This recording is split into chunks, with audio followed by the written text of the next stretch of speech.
Yo, did you know that hummingbirds are not found in Europe? Which is unfortunate because hummingbirds are really cool, but do you know what we do have? Hummingbird hawk-moths. But if you squint really hard and stand really far back, they're like practically the same thing. Hummingbird hawk-moths are a species of hawk moth, which are a type of, you'll never guess, moth. They are also called Macroglossum stellatarum. They are part of the kingdom Animalia, order Lepidoptera, family Sphingidae, subfamily Macroglossinae, and species Stellatarum.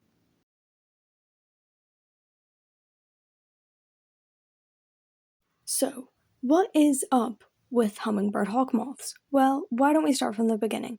Females lay eggs on very specific plants, which include hedge bedstraw, lady's bedstraw, and wild madder. They do this because it gives the caterpillars easy food as soon as they hatch. A single female can lay hundreds of eggs at a time. That's a lot of darn hawk moths. Eggs can hatch within 14 days, and as soon as they emerge, they start gnawing on plants for as much energy as possible. Because after only 30 days, they start to cocoon, and it can take weeks for them to pupate. I, for one, could not live without pasta for that long. After becoming adults, they can live for 6 more months, for a total lifespan of 7 months. Now, hummingbird hawk moths are actually a migrant species, which is why we in the UK and Northern Europe only see them during the summer months. The hummingbird hawk moth migrates to Northern Europe from North Africa and the Mediterranean. But they are also found in Japan and Portugal all year round. Now, I've talked a lot about the general factual stuff, but what makes a hummingbird hawk moth a little different? A little bit quirky? Well, for starters, they are day flyers. What? You heard me. They are moths that fly during the day. Why do they do this? I honestly don't know, so if you know, please do tell me.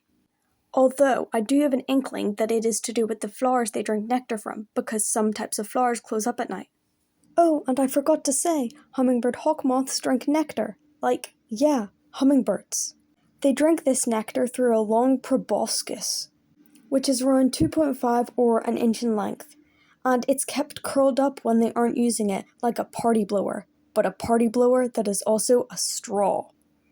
Also, did you guys know that those things were called party blowers? Because I didn't. It seems like a really weird but really fitting name.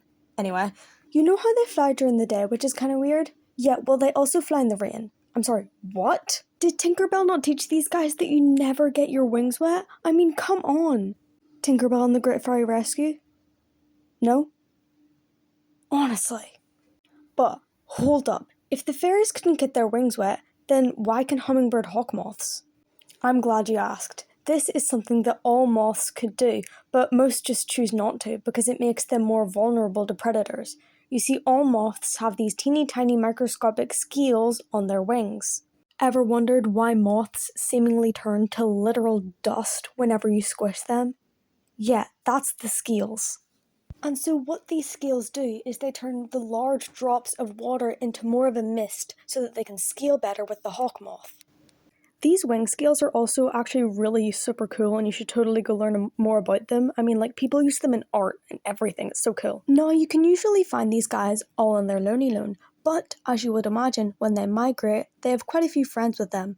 Also, fun fact, a group of moths is called an eclipse. Is that not really cool? I think that's cool. An eclipse of hummingbird hawk moths. Finally, we move on to the most important topic. Why are hummingbird hawk moths called hummingbird hawk moths? That, my friends, is not because of their colour, but because of their wings and what they eat. So, hummingbird hawk moths can beat their wings at 80 beats per second, which is equivalent to 19 kilometers per hour or 12 miles per hour. Now, this is actually faster than almost every other hummingbird, all but one, the amethyst woodstar hummingbird, which is also around 80 beats per second. They're also similar in the things that they eat, as in they go for longer flowers that require a proboscis or a long mouth. But the cool thing is that these similarities evolved in both species separate from each other. They literally live on opposite sides of the planet and both evolved the same way of eating and getting around, completely independently. That is so freaking cool and is what we in the business call convergent evolution. Now, unfortunately, all good things must come to an end, and with that I have one more thing to say. All animals on this planet migrate for survival, just like the hummingbird hawk-moth does to escape cold temperatures. And humans are no different. You and I would be nothing without hummingbird hawk-moths. Hummingbird hawk-moths will soon be nothing if we don't help. But this isn't really about hummingbird hawk-moths, is it? And with that, I thank you so very, very much for watching. I actually had quite the scare while making this video because just today, all of the art that I did for this video, like all the digital art, just disappeared. And even whenever I tried to retrieve the files, they just weren't there. So I had to redo a lot of the art for this video, and I wanted to get it out before I went on holiday, which I go on tomorrow. So it was quite hectic whenever I realised that it was all gone. But you know, it's all fine. Did I spend a ton more time editing? Yeah, but what are you gonna do about it? Anyway, I wanted to say another big thank you for the great receival of my last long-form video on snails. It was my first science communication long-form video, and it got over 100 views in only 4 days, and like, that's a lot to me.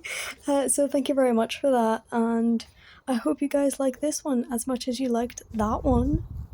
And thank you so much for watching to the end.